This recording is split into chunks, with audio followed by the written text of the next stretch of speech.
nutrition experts. You know I love them. Real quick, I'm gonna try to make a short one here. I'm gonna tell you a story. There's a particular nutrition expert who has, quite a few followers, and he's very popular. I know that he's extremely financially successful because he used to be friends with this person.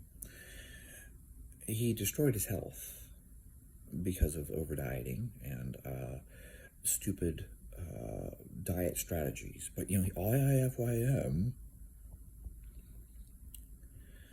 So he kept insisting to me IIFYM, and I tried talking to him about how there's so much more to health than just the weight on the scale.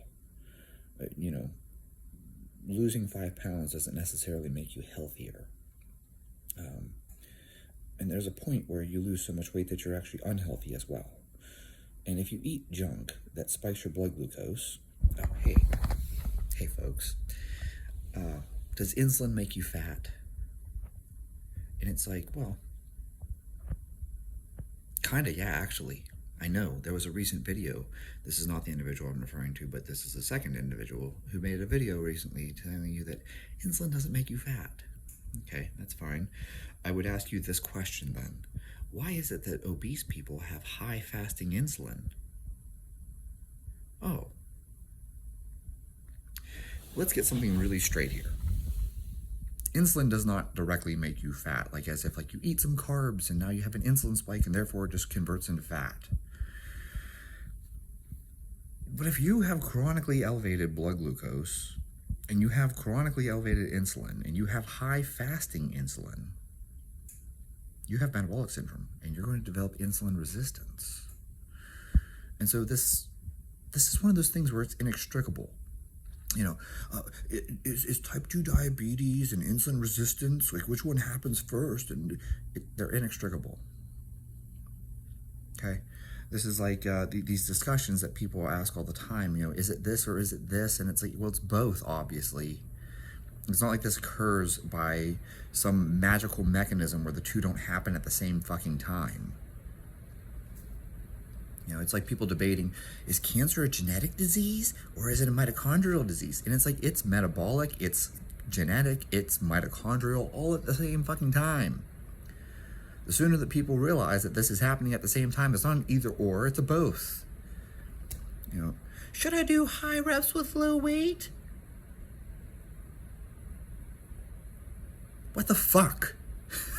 I swear to God. You should do both. You should do both. Okay? Should I run sprints? Yes. Well, what about jumping? Yes.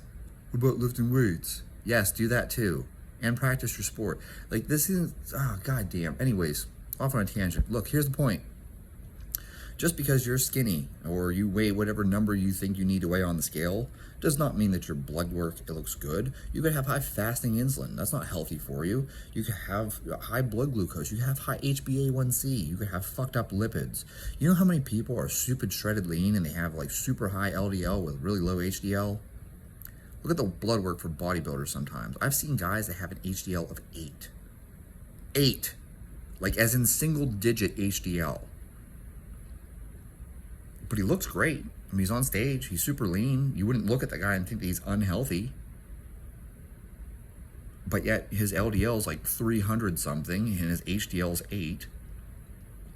There are people who are stupid shredded lean with the triglycerides over 300. So I can't listen to these nutrition experts anymore. They say the dumbest shit. And so anyways, this one nutrition expert that I'm referring to, that I used to be friends with, I'm no longer friends with, he was all about IIFYM, and yeah, sure, he lost the weight and he looks, like a normal weight person. But his blood work was absolute shit all the fucking time. He had, his fasting blood glucose was consistently in the 90s. That's not healthy. I know they changed the reference range and now it's 125 for diabetes. You should not be walking around at 98. His fasting insulin was always 7 or 8. That's not healthy. That's not healthy. I don't care. I know, that's still within the reference range. Reference range doesn't mean shit. Reference range just means normal, and when the normal person is not very healthy, that is not an optimal. Okay, so for like optimal health, you would want your fasting insulin to be lower. You'd want your fasting blood glucose to be lower. Okay, according to Mayo Clinic, I am not pulling this number out of the air. According to Mayo Clinic, 97.5% of Americans are metabolically unhealthy. So is normal a good thing? Do you want to be normal? You know, and you look at people's triglycerides, and it's like your triglycerides are over 300, your LDL is over 200, your HDL is in the single digits. Congratulations on looking like you're healthy. That is not the same as being healthy. And I don't bullshit people. I've already made a video about this where I'm not pretending to be healthy. I apparently have some type of fucking demyelination disease. That's not healthy. I don't know even how I got it. All I can find, I can't even tell you, actually. I know I probably shouldn't tell you. You guys can look it up yourself. Look up what causes things like, Guillain-Barré syndrome and demyelinating diseases. Because if I say it here, I'll probably get censored on YouTube. And that's on the fucking Mayo Clinic website. So like this isn't like I came up with this. I don't know what the fuck that even is. When they told me they had to run some kind of NMO-FACS test, and there's some kind of like APQ4 FACS thing, I'm like, what the fuck does that even mean? They're telling me like some type of neuromyelitis optica. I've never even fucking heard of these things. So if I'm relating something, it's because I had actually read it directly off the Mayo Clinic website, okay? Anyways, off on a tangent here. The point is you can look healthy and be sick as fuck. And the same thing goes for these nutrition experts. They suck. They are absolute shit. You can just IFYM with like whey protein and gummy bears. And that's exactly what this person did. This person basically consumed whey protein, children's cereal like Lucky Charms and shit like that, and peanut butter. Congratulations, you did IFYM. You know, you could do IFYM with fucking, quarter pounders with cheese from McDonald's. You could lose weight with the Twinkie diet. We already know that one too. That doesn't mean that it's healthy for you, especially not in the long term. What the fuck are you doing? Can you eat nothing but Twinkies and lose weight for a month? Absolutely. And you won't become nutrient deficient. It probably takes 2 years for you to become nutrient deficient. Look at all the vegans out there. The majority of vegans become former vegans. Why? Because eventually, after a couple years of doing it, they become nutrient deficient. Then you hear someone like Anne Hathaway be like, I had a piece of salmon, it felt like my brain turned back on. Angelina Jolie, right? This is just the reality of the situation, guys. Like, it takes about 2 years to become nutrient deficient. So whatever fucked up diet you're doing right now, I'm sure it feels fine. Of course you feel fine.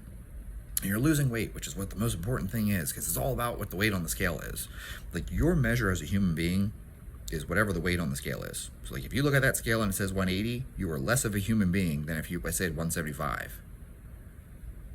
Kind of fucked up logic is that, but that's the way we are, right? You're meant to pay taxes and lose weight.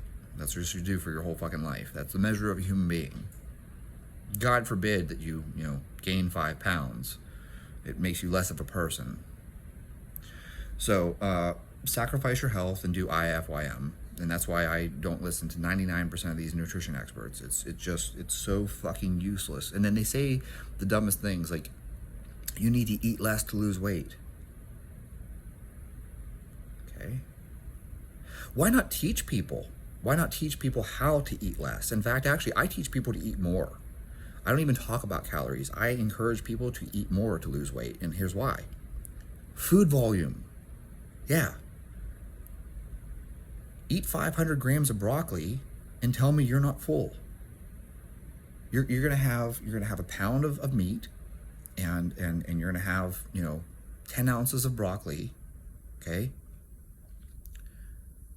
And let me know if you feel full or not, because I bet you feel more full eating that than you did eating an equivalent number of calories from French fries. Yeah, radical concept. You ever notice how much ice cream you can fucking eat? You can eat a ton of ice cream. Like, when I needed to put calories in because I was doing stupid things like running 120 miles a week, I used to just take a pint of ice cream, let it melt, and then just drink it. Why? Because I didn't feel full. So then I could eat a pizza on top of it. At some point, yes, there is unhealthy things you can do to maintain athletic performance, but I don't recommend that for the average person if you're not doing 60 miles of swimming and 120 miles of running. I don't even recommend that for people in general. It's not good for you.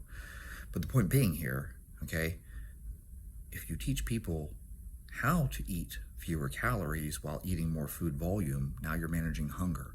That's useful. But if I said to you, all you have to do is eat less, that doesn't actually provide anything for you. That's like me telling you, you should sleep 8 hours, but I don't give you any tips on how to get better quality sleep or, how to structure your sleep environment or anything like that.